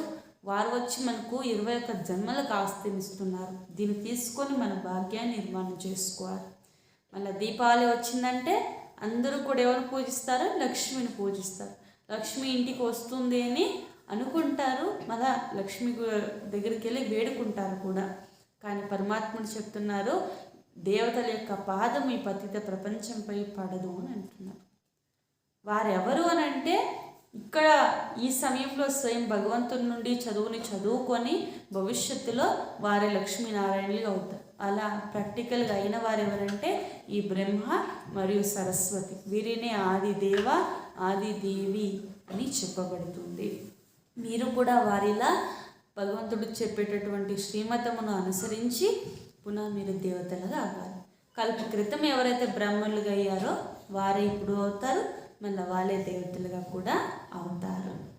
అభి తుమ్ బచ్చే కిస్కి ಜಯಂತಿ ಮನಾಯಂಗೆ. ಈಗ ನೀವು ಮಕ್ಕಳು ಯಾರ ಜಯಂತಿಯನ್ನು ಮಾಡ್ತೀರಾ ಅಂತ ಕೇಳ್ತಿದ್ದಾರೆ ಬಾಬಾ. ಶಿವಬಾಬರ ಜಯಂತಿನ ಇವತ್ತು ಕೇಳ್ತಿದ್ದಾರೆ ಬಾಬಾ. तुमको लक्ष्मी नारायण की मनानी पड़ेगी ज्ञान सहित, व छोटेपन में राधे कृष्ण तो दोनों की मनानी पड़े, सिर्फ कृष्ण की क्यों? ಬಾಬಾ ಕೇಳ್ತಿದ್ದಾರೆ. ಅಂದರೆ ಲಕ್ಷ್ಮೀ ನಾರಾಯಣದು ಕೂಡ ನೀವು ಆಚರಿಸಬೇಕು ಇವತ್ತು ಜ್ಞಾನ ಸಹಿತವಾಗಿ. ಹಾಗೂ ಬಾಲ್ಯತನದಲ್ಲಿ ಅವರೇ ರಾಧೆ ಕೃಷ್ಣ ಆಗಿರುವಂಥ ಕಾರಣ ಅವರಿಬ್ಬರದು ಕೂಡ ಜಯಂತಿ ಆಚರಿಸಬೇಕು. ಕೇವಲ ಕೃಷ್ಣಂದು ಯಾಕೆ ಅಂತ ಕೇಳ್ತಿದ್ದಾರೆ ಬಾಬಾ. ಯಾಕೆಂದರೆ ರಾಧಾಕೃಷ್ಣನ್ ಇಬ್ಬರದು ಕೂಡ ಜನ್ಮ ಆಗುತ್ತೆ, ಇಬ್ಬರದು ಕೂಡ ರಾಜ್ಯ ಒಂದೇ ಸತಿ ಬರುತ್ತೆ, ಇಬ್ಬರು ಒಂದೇ ಸತಿ ಸಿಂಹಾಸನವನ್ನು ಅಧಿಕರಿಸ್ತಾರೆ. ಅದಕ್ಕೋಸ್ಕರ ಲಕ್ಷ್ಮೀನಾರಾಯಣ ಅಥವಾ ರಾಧೆ ಕೃಷ್ಣ ಎಲ್ಲರದು ಕೂಡ ಏನು ಮಾಡಬೇಕು? ಜಯಂತಿ ಮಾಡಬೇಕು ಅಂತ ಹೇಳ್ತಿದ್ದಾರೆ. वो तो कृष्ण को द्वापर में ले गए, राधे और कृष्ण तो दोनों अलग अलग घर के हैं, फिर मिलते हैं, दोनों को इकट्ठा मनानी चाहिए. नहीं तो समझते नहीं है कि ಶ್ರೀ ಕೃಷ್ಣ ಕಾ ಜನ್ಮ ಕಬ್ ಹುವಾ. ಬಾಬಾ ಹೇಳ್ತಾರೆ, ಬಲೆ ಬಾಲ್ಯತನದಲ್ಲಿ ಶ್ರೀಕೃಷ್ಣನ ಜನ್ಮ ಬೇರೆ ಕಡೆ ಆಗುತ್ತೆ, ರಾಧೆ ಜನ್ಮ ಬೇರೆ ಕಡೆ ಆಗುತ್ತೆ. ಆದರೆ ಆಮೇಲೆ ಅವರಿಬ್ಬರು ಸೇರ್ತಾರಲ್ವ, ಒಟ್ಟಾಗ್ತಾರೆ. ಆಗ್ತಾರೆ. ಅದಕ್ಕೋಸ್ಕರ ಬಾಬಾ ಹೇಳ್ತಾರೆ ನೀವು ಜಯಂತಿ ಕೂಡ ಇಬ್ಬರದು ಕೂಡ ಒಟ್ಟಿಗೆ ಮಾಡಬೇಕು. ಇಲ್ಲಿವರೆಗೂ ರಾಧೆ ಜಯಂತಿ ಅಂತಲೇ ಇಲ್ಲ. ಅದಕ್ಕೋಸ್ಕರ ಬಾಬಾ ಹೇಳ್ತಾರೆ ಕೃಷ್ಣ ಜಯಂತಿ ಜೊತೆಯಲ್ಲೇ ರಾಧೆ ಜಯಂತಿಯನ್ನು ಕೂಡ ಮಾಡಬೇಕು ಅಂತ ಹೇಳ್ತಿದ್ದಾರೆ ಬಾಬಾ. ಏಕೆಂದರೆ ದೀಪಾವಳಿಯಲ್ಲಿ ಲಕ್ಷ್ಮೀನಾರಾಯಣ ಮಾಡಿ ನಾರಾಯಣ ಬಿಟ್ಟು ಅವಾಗ ನಾರಾಯಣನು ಮಾಡೋಣ ಬಿಡಿ, ಇವಾಗ ರಾಧೆ ಮಾಡೋಣ. ಅಂದರೆ ಬಾಬಾ ಹೇಳ್ತಾರೆ ಯಾಕೆ ಒಟ್ಟಿಗೆ ಮಾಡಬೇಕಂತಂದರೆ ಕೃಷ್ಣನ ಜನ್ಮ ಯಾವಾಗಾಯಿತು ಹೆಂಗಾಯಿತು ಅಂತ ಗೊತ್ತಾಗಲ್ಲ. ಇಬ್ಬರದು ಒಟ್ಟಿಗೆ ಮಾಡಿದ್ರೆ ಅವಾಗ ನಾವು ಅರ್ಥ ಮಾಡಿಸ್ಲಿಕ್ಕೆ ಅವಕಾಶ ಇರುತ್ತೆ ಅಂತ ಬಾಬಾ ತಿಳಿಸ್ತಿದ್ದಾರೆ. तुम अब समझते हो श्री कृष्ण का जन्म सतयुग आदि में हुआ था, राधे का भी सतयुग आदि में ही कहेंगे, हर करके 2-4 वर्ष का अंतर होगा, तुम्हारे लिए सबसे सर्वोत्तम है शिव बाबा की जयंती. ಬಾಬಾ ಹೇಳ್ತಾರೆ ರಾಧೆ ಕೃಷ್ಣನ ಜನ್ಮವೂ ಕೂಡ ಸತ್ಯುಗ ಆದಿ ಸಮಯದಲ್ಲಿ ಆಗುತ್ತೆ, ಆದರೆ 2-4 ವರ್ಷಗಳ ಅಂತರ ಇರಬಹುದು ಅಂತ ಬಾಬಾ ಹೇಳ್ತಿದ್ದಾರೆ. ಆದರೆ ಇವ್ರ ಜಯಂತಿನೂ ಇವತ್ತು ಆಚರಣೆ ಮಾಡ್ತೀರಿ, ಅದೇ ಎಲ್ಲದಕ್ಕಿಂತ ಉನ್ನತ ಜಯಂತಿ ಯಾರ್ದು? ಶಿವ ಜಯಂತಿ ಅಂತ ಬಾಬಾ ಹೇಳ್ತಾರೆ. ಯಾಕೆಂದರೆ ಇವ್ರು ಯಾರು ಜನ್ಮ ಮಾಡಿದ್ರು ಕೂಡ ವಿಶ್ವದಲ್ಲಿ ಏನು ಏರುಪೇರು ಆಗಲ್ಲ, ಅವ್ರವ್ರು ಬಂದು ಸುಖನ ಅನುಭವಿಸಿ ಹೋಗ್ತಾರೆ ಅಷ್ಟೇ. ಆದರೆ ಶಿವಬಾಬಾ ಅವರ ಜಯಂತಿ ಆದಾಗ ಮಾತ್ರ ವಿಶ್ವದಲ್ಲಿ ಪೂರ್ತಿ ಬದಲಾವಣೆ ಅನ್ನೋದು ಆಗುತ್ತದೆ ಅಂತ ಹೇಳ್ತಿದ್ದಾರೆ. ಬಸ್ मेरा तो एक शिव बाबा, दूसरा ना कोई, तुम्हारे लिए सर्वोत्तम है शिव की जयंती. अब देवता बन रहे हो, महालक्ष्मी नारायण राम सीता बन रहे हो. यह भी समझाया है राम सीता को क्षत्रिय चंद्रवंशी क्यों कहते हैं. जो नापास होते हैं वह चंद्रवंशी घराने में आते हैं. यह है माया के साथ युद्ध, रावण पर विजय प्राप्त करते हो यह युद्ध के मैदान में. बाकी पांडवों कौरवों की लड़ाई नहीं, तुमको माया पर जीत पानी है. ತಂದೆ ಹೇಳ್ತಿದ್ದಾರೆ ಈಗ ನೀವೇ ದೇವತೆಯರಾಗ್ತಿದ್ದೀರಿ, ಲಕ್ಷ್ಮೀ ನಾರಾಯಣರು ರಾಮ ಸೀತೆಯರು ಇಲ್ಲಿಯೇ ಆಗ್ತಾರೆ ಅಂತ ಹೇಳ್ತಾರೆ ಬಾಬಾ. ಸೂರ್ಯವಂಶಸ್ಥರು ಯಾರು? ಲಕ್ಷ್ಮೀನಾರಾಯಣ. ಮತ್ತು ಚಂದ್ರವಂಶಸ್ಥರು ಅಥವಾ ಕ್ಷತ್ರಿಯ ವಂಶದವರು ಯಾರು? ರಾಮ ಸೀತೆ. ಇವ್ರನ್ನ ಯಾಕೆ ಕ್ಷತ್ರಿಯ ವಂಶದವರು ಅಂತ ಹೇಳ್ತಾರೆ ಅಂತ ಕೂಡ ಬಾಬಾ ನಮಗೆ ಸ್ಪಷ್ಟವಾಗಿ ತಿಳಿಸಿದ್ದಾರೆ. ಯಾಕಂದರೆ 2 ಕಲೆ ಕಡಿಮೆ ಆಗುತ್ತೆ. ಯಾಕೆ ಅಂತಂದರೆ ಯಾರಲ್ಲಿ ಫೇಲ್ ಆಗಿಬಿಡ್ತಾರೋ, ಅಂದರೆ ಸಂಪೂರ್ಣವಾಗಿ ತಂದೆ ತಿಳಿಸುವಂತಹ ಜ್ಞಾನವನ್ನು ಯಾರು ಧಾರಣೆ ಮಾಡೋದರಲ್ಲಿ ವಿಫಲವಾಗ್ತಾರೋ ಅಂಥವರು ತ್ರೇತಾಯುಗದಲ್ಲಿ ಬರ್ತಾರೆ ಅಂತ ಹೇಳ್ತಿದ್ದಾರೆ. ಈಗ ಮಾಯೆ ಜೊತೆ ನಮ್ಮದು ಯುದ್ಧ ಅಂತ ಹೇಳ್ತಿದ್ದಾರೆ ಬಾಬಾ. ಯಾರ ಜೊತೆ ಯುದ್ಧ? ಇವಾಗ ಗೆಲ್ಲಬೇಕು ಯಾರ ಮೇಲೆ? ಮಾಯಾ ರಾವಣನ ಮೇಲೆ. ರಾವಣ ಅಂತಂದರೆ ಯಾರು? 5 ವಿಕಾರನೇ ರಾವಣ. ಹೊರಗಡೆ ಭಯಂಕರ ರೂಪ ತೋರಿಸ್ತಲ್ಲ ಆ ಥರ ಏನೂ ಇಲ್ಲ. ಅಂದರೆ ರಾವಣ ಅಂತಂದರೆ ನಮ್ಮಲ್ಲಿರುವಂಥ ವಿಕಾರಗಳು. ಈಗ ನಾವು ಯುದ್ಧ ಮೈದಾನದಲ್ಲೇ ಇದ್ದೇವೆ ಅಂತ ಹೇಳ್ತಿದ್ದಾರೆ. ಪಾಂಡವ್ರದ್ದು ಕೌರವ್ರದ್ದು ಏನು ಯುದ್ಧನೂ ಆಗಲಿಲ್ಲ. ಆದರೆ ಬಾಬಾ ಹೇಳ್ತಾರೆ ಒಂದು ಕಾಲ್ಪನಿಕ, ಇಲ್ಲೂ ಕೂಡ ನೀವು ಮಾಯ ಮೇಲೆ ವಿಜಯವನ್ನು ಪಡ್ಕೊಳ್ಬೇಕು ಅಂತ. ಬಾಬಾ చెప్తున్నారు ఇప్పుడు కృష్ణ జయంతి కూడా జరుపుకుంటారు కదా. కృష్ణ జయంతి అంటే కృష్ణుడు పుట్టిన సమయం అని. వారు పుట్టిన సమయం చెప్పాలంటే సత్యయుగం యొక్క ఆది సమయం. వారు ఒకరే పుట్టారా? తండ్రి చెప్తున్నారు రాధ కూడా పుట్టింది కదా, అంటే వారే లక్ష్మీ నారాయణులు కూడా అవుతారు. కావున వారందరి జయంతిని జరుపుకోవాలి అని అంటున్నారు. కృష్ణుడు రాధ ఇద్దరు కూడా వేరు వేరు స్థానాల్లో ఉన్నా, ఒక 2-4 సంవత్సరాల అంతరంలో ఉన్నా కూడా వారి జన్మ అనేది సత్యుగ ఆదిలో అవుతుంది. మరల వాళ్ళు కలుస్తారు. కావున మీరు వారిద్దరు కలిపి జయంతిని చేయండి, అప్పుడు అందరికీ అర్థమవుతుంది అని అంటున్నారు. కృష్ణుడు ఎప్పుడు పుట్టారు, ఏమైంది అనేసి. అన్నిటికన్నా కూడా ఉన్నతమైన జయంతి శివ జయంతి మాత్రమే. మరియు ఒక్క శివబాబా తప్ప మరెవ్వరు లేరని మనం ఇప్పుడు అనుకుంటాము. మనం ఇప్పుడు దేవతలుగా అవుతున్నాము.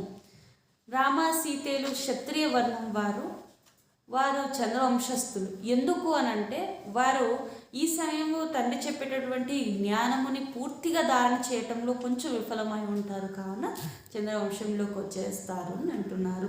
ఈ సమయం మనము మాయతో యుద్ధం చేస్తున్నాం, మాయా రావణుడితో. రావణుడు అంటే ఎవరు? మనలో ఉన్నటువంటి 5 వికారాలే రావణుడు. ఇదే మాయ. దీనిపై ఇప్పుడు మనం విజయాన్ని పొందుకోవాలి. ఎందుకంటే ఈ సమయంలో మనం ఉన్నది యుద్ధ మైదానములో అని అంటున్నారు. యుద్ధ మైదానంలో ఉన్నారు. పరమాత్ముడు ఇక్కడ మనకు మార్గదర్శకుడై మనకు శిక్షణ ఇస్తున్నారు. వారి శిక్షణని మనం ఆధారంగా తీసుకొని మనం ఏమవ్వాలి? దేవతలుగా అవ్వాలి. అవ్వాలంటే మొదట రావణుడిపై విజయాన్ని పొందుకోవాలి. बाप आत्माओं को कहते हैं मामेकम याद करो तो तुम्हारे विकर्म विनाश हो जाएंगे और माया पर जीत हो जाएगा। योग बल और ज्ञान बल से माया पर विजय प्राप्त करेंगे। भारत का प्राचीन योग बल मशहूर है जिससे तुम रावण पर राज्य जीत पाते हो, राज्य लेते हो। बड़ी तकदीर है। मुख्य बात है बेहद बाप को और 21 जन्म सदा सुख का वर्षा को याद करना। सेकेंड में स्वर्ग की बादशाही मिलती है। ನಾವು ಬುದ್ಧಿಯೋಗದ ಬಲದಿಂದ ಹಾಗೂ ಜ್ಞಾನದ ಬಲದಿಂದ ಮಾಯಾರಾಮನ ಮೇಲೆ ವಿಜಯವನ್ನು ಪಡೀತಾ ಇದ್ದೀವಿ. ಭಾರತದಲ್ಲೇ ಪ್ರಾಚೀನ ಯೋಗ ಬಲ ಎನ್ನುವುದು ಪ್ರಸಿದ್ಧವಾಗಿದೆ. ರಾವಣ ಮೇಲೆ ವಿಜಯವನ್ನು ಪಡೆದು ನಾವು ರಾಜ್ಯವನ್ನು ಪಡಿತೀವಿ. ಅದಕ್ಕೋಸ್ಕರ ಇಲ್ಲಿ ಮುಖ್ಯ ತಂದೆ ನೆನಪು ಮಾಡೋದು ಹಾಗೂ 21 ಜನ್ಮಗಳಿಗೆ ನಾವು ಆಸ್ತಿಯನ್ನು ನೆನಪು ಮಾಡುವುದು. ಆಸ್ತಿ 21 ಜನ್ಮ ಪಡೆಯುವಂಥ ಸುಖದ ಆಸ್ತಿಯನ್ನು ನೆನಪು ಮಾಡುವುದು. ಸೆಕೆಂಡ್ನಲ್ಲೇ ನಮಗೆ ತಂದೆಯಿಂದ ಆಸ್ತಿ ಅನ್ನೋದು ಸಿಗುತ್ತೆ ಅಂತ ಹೇಳ್ತಿದ್ದಾರೆ ಬಾಬಾ. ಜಬ್ ತಕ್ ಬಾಪ್ ಕಿ ಪಹಚಾನ್ ಬುದ್ಧಿ में नहीं बैठती है तब तक समझ नहीं सकेंगे। यहाँ कोई साधु संत नहीं है, ना कोई गीता व शास्त्र आदि सुनाते हैं जैसे साधु लोग सुनाते हैं। गांधी भी गीत सुनाते थे और फिर गाते भी थे पतित पावन सीताराम। अब गीता तो भगवान ने गाई है। अगर गीता का भगवान कृष्ण था तो फिर राम सीता को क्यों याद करते थे? वास्तव में सीता या तुम हो, राम है निराकार भगवान। सभी भगत है पुकारते हैं राम हे भगवान। आप आकर हम सीताओं को पावन बनाओ। फिर रघुपति राघव राजा राम कहते हैं सुनी सुनाई बातों को पकड़ लेते हैं। ತಂದೆ ಹೇಳ್ತಿದ್ದಾರೆ ಎಲ್ಲಿವರೆಗೂ ತಂದೆ ಪರಿಚಯ ತಿಳಿಯೋದಿಲ್ವೋ ಅಲ್ಲಿವರೆಗೂ ಯಾರೂ ಕೂಡ ಈ ಸತ್ಯ ಜ್ಞಾನವನ್ನು ಅರ್ಥ ಮಾಡಿಕೊಳ್ಳಲು ಸಾಧ್ಯ ಇಲ್ಲ. ಏಕೆಂದರೆ ಈ ಜ್ಞಾನವನ್ನು ಅರ್ಥ ಮಾಡಿಸುವಂಥವ್ರು ಸಾಧು ಸಂತರು ಯಾರೂ ಅಲ್ಲ. ಗೀತಾ ಶಾಸ್ತ್ರ ಇತ್ಯಾದಿಯನ್ನು ಸ್ವಯಂ ತಂದೆ ತಿಳಿಸುವುದು, ಆಮೇಲೆ ಸಾಧು ಸಂತರು ತಿಳಿಸಿದ್ದಾರೆ. ಆದರೆ ಗಾಂಧೀಜಿ ಕೂಡ ಗೀತೆಯನ್ನು ತಿಳಿಸಿದ್ರು. ಹಂಗಂತೇಳಿ ಗಾಂಧಿನೇ ಹೇಳಿದ್ರು ಅಂತ ಹೇಳಲಾಗುತ್ತಾ?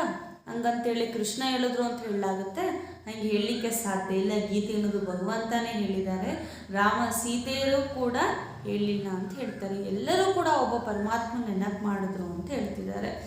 ಗೀತಾ ಭಗವಂತ ಕೃಷ್ಣ ಹೇಳಿದ್ರೆ ಮತ್ತೆ ಅಲ್ಲಿ ರಾಮ ಸೀತೆಯರ ಮಹಿಮೆ ಯಾಕೆ ಬಂತು ಅಂತ ಕೇಳ್ತಿದ್ದಾರೆ. ರಘುಪತಿ ರಾಘವ ರಾಜಾರಾಮ್ ಅಂತ ಹೇಳ್ಬಿಟ್ಟು ಗಾಂಧೀಜಿ ಕೂಡ ಮಹಿಮೆ ಮಾಡಿದ್ರಲ್ವ. ಎಲ್ಲ ಕೂಡ ಕೇಳಿ ಹೇಳಿರುವಂಥ మాటలను ಬರೆದ್ರೆ ಹೊರತು సత్య అనేది ಇಲ್ಲ ಅಂತ ಹೇಳ್ತೀವಿ. బాబా చెప్తున్నారు ఈ సమయంలో యోగ బలము మరియు జ్ఞాన బలము ద్వారా మాయపై మీరు విజయాన్ని పొందుకుంటున్నారు.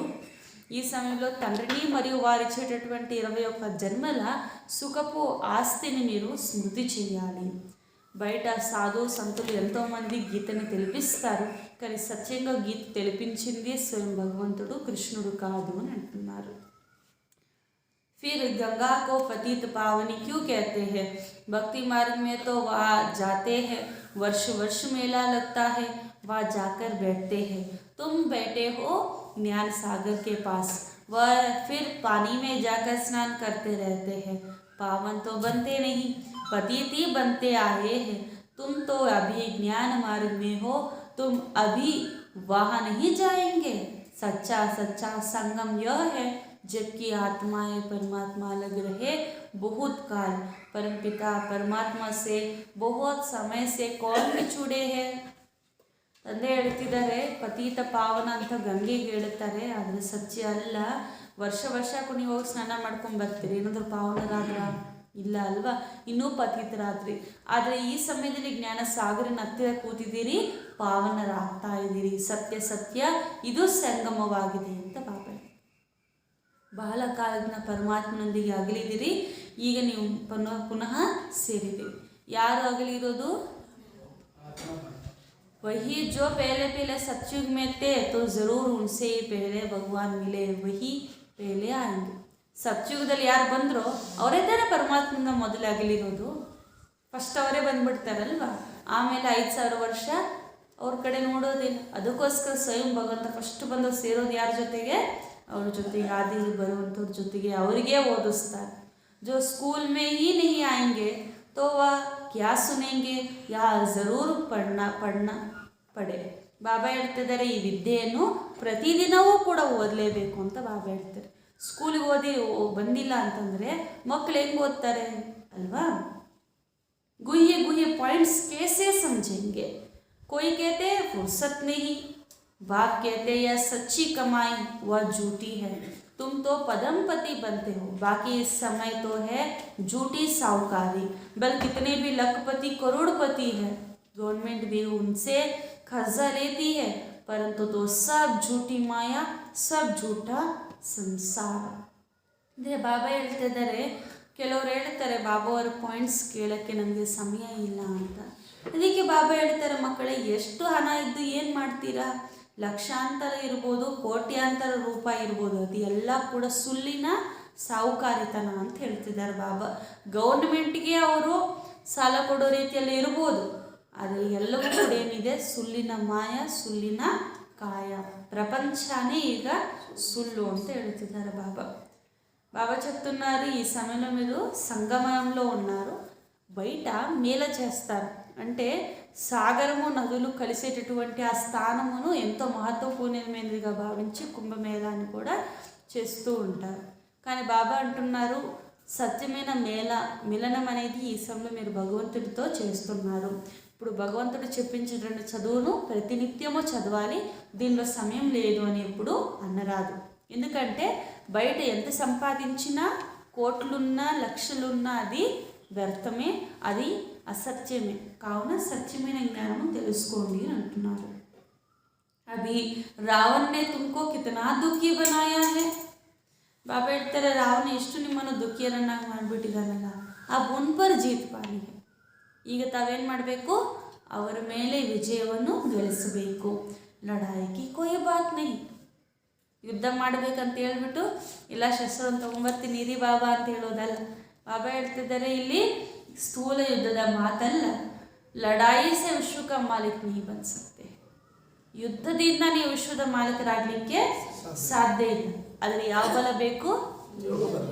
ಯೋಗ ಬಲ ಬೇಕು. ಯೋಗ ಕಲಿಸ್ಕೊಡುವಂಥವ್ರು ತಂದೆ ಆಗಿದ್ದಾರೆ, ಆತ್ಮರಿಗೆ ಕಲಿಸ್ಕೊಡ್ತಾರೆ. कहते हैं मैं तो जन्म मरण रहित हूँ, बाप बेहद का बाप है तो बेहद का राज समझाते हैं. तुमसे माया ने क्या क्या करवाया है? तुम 5 भूतों के वश हो गए हो. क्या हाल हो गया है? कितने धनवान थे, भक्ति मार्ग में फालतू खर्च करके करके तुम अब क्या हालत हो गई है. अब भक्ति के बाद भगवान आकर स्वर्ग की बादशाही देते हैं, इसलिए सद्गति करने बाप को ही आना पड़ता है. ತಂದೆ ಹೇಳ್ತಿದ್ದಾರೆ, ನಾನು ಜನ್ಮ ಮರಣ ರಹಿತನಾಗಿದ್ದೇನೆ, ನಾನು ಬೇರ್ದಿನ ತಂದೆ ಆಗಿದ್ದೇನೆ ಅಂತ. ನಿನ್ನೆ ಕೂಡ ಅದ್ರ ಬಗ್ಗೆ ಹೇಳ್ತಿದ್ರಲ್ಲ, ನಾನು ಪುರುಷಾರ್ಥ ಮಾಡಿದ್ರೆ ಪ್ರಾರಬ್ಧ ಪಡ್ಕೊಳ್ಬೇಕು, ನನಗೆ ಯಾವುದೂ ಬೇಡ, ನಾನು ನಿಮಗೆ ಪ್ರಾರಬ್ಧವನ್ನು ಮಾಡಿಸುತ್ತೇನೆ ಅಂತ. ಆ ರೀತಿ ಇವತ್ತು ಬಾಬಾ ಹೇಳ್ತಾನೆ, ಜನ್ಮ ಮರಣದಲ್ಲಿ ಬರುವುದಿಲ್ಲ ಅಂತ. ಈಗ ನೀವು ಬೇಹದ್ದಿನ ತಂದೆ ಹತ್ರ ಬಂದಿದ್ದೀರಿ, ಇವಾಗ ತಿಳ್ಕೊಂಡಿದ್ದೀರಿ ಮಾಯೆ ನಮ್ಮ ಕೈಯಿಂದ ಏನೇನೆಲ್ಲ ಮಾಡಿಸ್ತು ಅಂತ. 5 ಭೂತಗಳ ವಶರಾಗ್ಬಿಟ್ರಿ, ಏನಾಗ್ಬಿಟ್ರಿ, ಎಷ್ಟೊಂದು ಧನವಂತರಾಗಿದ್ದೀರಿ, ಭಕ್ತಿಯಲ್ಲಿ ವೇಸ್ಟ್ ಖರ್ಚು ಮಾಡಿ ಮಾಡಿ ಮಾಡಿ ಇವಾಗ ನಿಮ್ಮ ಪರಿಸ್ಥಿತಿ ಏನಾಗ್ಬಿಟ್ಟಿದೆ ನೋಡಿ ಅಂತ ಹೇಳ್ತಿದ್ದಾರೆ ಬಾಬಾ. ಭಕ್ತಿಯ ನಂತರ ಭಗವಂತನೇ ಬಂದು ಸ್ವರ್ಗದ ಆಸ್ತಿಯನ್ನು ಕೊಡ್ತಾ ಇದ್ದಾರೆ. ಈ ರೀತಿ ಸದ್ಗತಿಯನ್ನು ಮಾಡಲು ಸ್ವಯಂ ತಂದೆಯೇ ಬರಬೇಕು ಅಂತ ಹೇಳ್ತಿದ್ದಾರೆ. బాబా చెప్తున్నారు, ఇప్పుడు మీరు యోగ బలముతో అంటే పరమాత్ముడి యొక్క స్మృతితో మీరటువంటి వికారాలు లేదా దుర్గుణాలని దూరం చేసుకుంటున్నారు.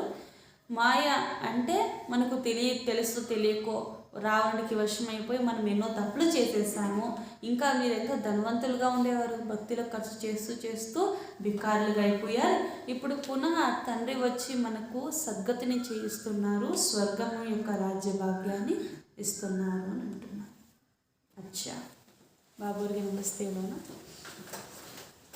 मीठे मीठे सिखलदे बच्चों प्रति माता पिता बाप दादा का याद प्यार और गुड मॉर्निंग. रूहानी बाप की रूहानी बच्चों को नमस्ते. हम रूहानी बच्चों की रूहानी माता पिता बाप दादा को याद प्यार और गुड मॉर्निंग और नमस्ते नमस्ते. धारणा के लिए मुख्य सार. फर्स्ट पॉइंट, पद्मापति बनने के लिए, पद्मापति बनने के लिए सच्ची कमाई करनी है. ಪದ್ಮಾಪತಿಯರಾಗಲು సత్య సంపాదనను ಮಾಡಬೇಕು. పద్మాపతులుగా అయ్యేటందుకు సత్యమైన సంపాదనను చేసుకోవాలి. బయట ఉన్నటువంటి సంపాదన ఖర్చు పెట్టేది, అంటే అది వినాశ, అది ఎప్పుడు మనతో కూడా ఉండదు. కానీ ఈ జ్ఞానం ఏదైతే మనం తెలుసుకుంటామో ఇదే సత్య సంపాదన అని అంటున్నారు. పడాయి మే సమయ కా బహానా నహీ దేనా హై. విద్యೆಯ సమయದಲ್ಲಿ నెప్పుಗಳೇಳಬಾರದು. చదువు యొక్క సమయంలో సాకులు చెప్పరాదు అని అంటున్నారు. ऐसा नहीं, पढ़ाई के लिए फुर्सत नहीं, रोज पढ़ना जरूर है. ವಿದ್ಯೆಯನ್ನು ಓದಲಿಕ್ಕೆ ಸಮಯ ಇಲ್ಲವೆಂದು ಹೇಳಬಾರದು. ప్రతిదిన విద్యను ఓదಬೇಕು. చదవటానికి మాకు సమయం లేదో, భగవంతుడి జ్ఞానం వినడానికి సమయం లేదని ఎప్పుడు చెప్పరాదు. చదువు తప్పక ప్రతిరోజు చదవాలి అని అంటున్నారు. అంటే భగవంతుడి చెప్పే జ్ఞానము చదువు వంటిది, నేను ప్రతిరోజు చదవాలి అని అంటున్నాను. సెకండ్ పాయింట్, ఏక్ బాప్ కి అవ్యభిచారి యాద్ మే. एक बाप की अव्यभिचारी याद में रह आत्मा को सतो प्रधान बनाना है. ಒಬ್ಬ ತಂದೆಯ ಅವ್ಯಭಿಚಾರಿ ನೆನಪಿನಲ್ಲಿದ್ದು, ಒಬ್ಬ ತಂದೆಯ ಅವ್ಯಭಿಚಾರಿ ನೆನಪಿನಲ್ಲಿದ್ದು ಆತ್ಮವನ್ನು ಸತೋ ಪ್ರಧಾನ ಮಾಡಿಕೊಳ್ಳಬೇಕು.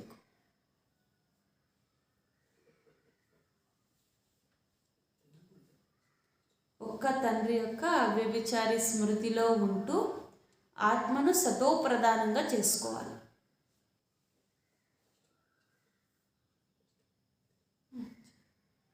मेरा तो एक शिव बाबा दूसरा ना कोई, यही पाठ पक्का करना है.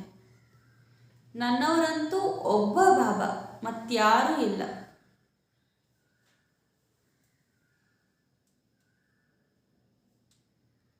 ಈ ಪಾಠವನ್ನು ಪಕ್ಕಾ ಮಾಡಿಕೊಳ್ಳಿರಿ.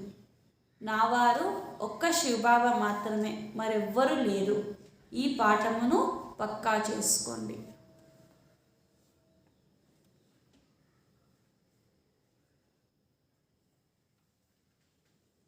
वरदान, सदा एक बाप के स्नेह में समाये हुए सर्व प्राप्तियों से संपन्न और संतुष्ट भव. ಸದಾ ಒಬ್ಬ ತಂದೆಯ ಸ್ನೇಹದಲ್ಲಿ, ಸದಾ ಒಬ್ಬ ತಂದೆಯ ಸ್ನೇಹದಲ್ಲಿ ಸಮಾವೇಶರಾಗಿದ್ದು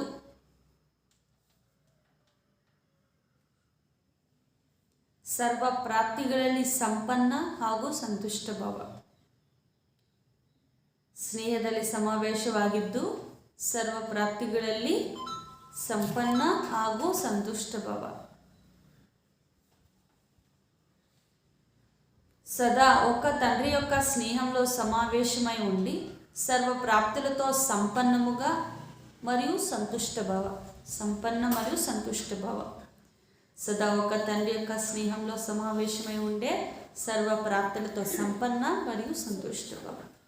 स्पष्टीकरण, जो बच्चे सदा एक बाप के स्नेह में समाये हुए हैं वह उनसे जुदा नहीं और वो बाप से जुदा नहीं.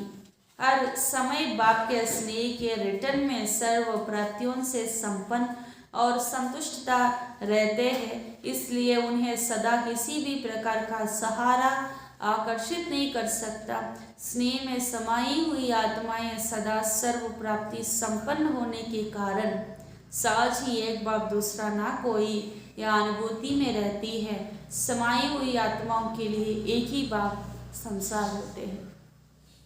ಯಾವ ಮಕ್ಕಳು ಒಬ್ಬ ತಂದೆಯ ಸ್ನೇಹದಲ್ಲಿ ಸಮಾವೇಶರಾಗಿರ್ತಾರೋ, ತಂದೆ ಬಿಟ್ಟಿರ್ಲಿಕ್ಕಾಗೋದಿಲ್ಲ, ಇವರು ತಂದೆ ನಿಮ್ಮನ್ನು ಬಿಟ್ಟಿರ್ಲಿಕ್ಕಾಗೋದಿಲ್ಲ. ಅಷ್ಟು ಒಂದಾಗಿರ್ತೀರಿ. ತಂದೆಯ ಸ್ನೇಹಕ್ಕೆ ರಿಟರ್ನು ಸರ್ವ ಪ್ರಾಪ್ತಿಗಳಿಂದ ಸಂಪನ್ನ ಹಾಗೂ ಸಂತುಷ್ಟವಾಗಿರ್ತೀರಿ. ಅವಾಗ ಯಾವುದೇ ಆಕರ್ಷಣೆ ನಿಮಗೆ ಆಕರ್ಷಣೆ ಮಾಡಲಿಕ್ಕೆ ಸಾಧ್ಯ ಇಲ್ಲ. ಸ್ನೇಹದಲ್ಲಿ ಸಮಾವೇಶರಾಗಿದ್ದಾಗ ಸರ್ವ ಪ್ರಾಪ್ತಿಗಳಿಂದ ಸಂಪನ್ನರಾಗಿರ್ತೀರಿ. ಅವಾಗ ಒಬ್ಬ ತಂದೆ ಬಿಟ್ಟರೆ ಮತ್ತಾರೂ ಇಲ್ಲ ಅಂತ ಅನುಭವ ಮಾಡ್ತೀರಿ. ಸಮಾವೇಶವಾಗಿರುವಂಥ ಆತ್ಮರಿಗೆ ಒಬ್ಬ ತಂದೆ ಮಾತ್ರನೇ ಸಂಸಾರ ಆಗಿಬಿಟ್ಟಿರ್ತಾರೆ, ಪ್ರಪಂಚ ಆಗಿಬಿಟ್ಟಿರ್ತಾರೆ. పిల్లలు ఒక తండ్రి యొక్క స్నేహంలో సమావేశమై ఉండాలి. అప్పుడు తండ్రిని విడిచిపెట్టి మీరు ఉండలేరు, మిమ్మల్ని విడిచి తండ్రి ఉండరు. ఇలాంటి స్నేహానికి రిటర్న్గా స్వయం తండ్రి సర్వ ప్రాప్తులతో మిమ్మల్ని సంపన్నముగా మరియు సంతుష్టముగా చేసేస్తారు. అప్పుడు ఎటువంటి ఆకర్షణ కూడా మీకు ఆకర్షించేయడానికి వీల్లేదు. స్నేహంలో సమావేశమై ఉన్న వారికి ఒక తండ్రి తప్ప మరెవ్వరు లేదని అనుభవం చేసుకుంటారు. ఎందుకంటే సర్వప్రాప్తులు అక్కడ ఉంటుంది కాబట్టి వారికి ప్రపంచమే ఒక తండ్రి అయి ఉంటారు అని అంటున్నారు. స్లోగన్ हद के मान शान के पीछे दौड़ लगाने के बजाय हद के मान शान के पीछे दौड़ लगाने के बजाय स्वमान में रहना ही श्रेष्ठ शान है. ಹದ್ದಿನ ಹೆಸರು ಗೌರವದ ಹಿಂದೆ ಓಡುವುದರ ಬದಲಾಗಿ